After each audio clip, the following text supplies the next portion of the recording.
Alright, so I'm about to explain what I just did there. So I needed to clean my couch cushions really good. We just got back from the beach and they were really dirty. So I removed this and I took them off. So both are super clean, looking good. I took the cushions out and I noticed there was a silk film wrapped around it. I thought it was just saran wrap, but actually it was like a furniture film that they put over the cushion, and then you use your regular shop vac here. This busted up shop vac did the trick.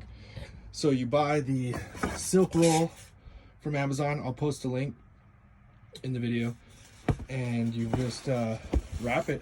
I wrapped it really good, made sure everything was in, formed a seal, took my handy dandy hose there, and you can see from the video, sucked all the air out and made this thing so thin that I was able to stick them in so easily.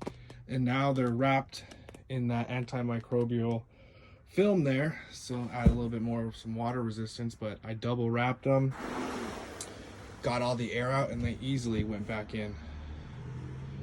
So I'm pretty stoked about that, and I wanted to share with you if you ever wanted to clean these out.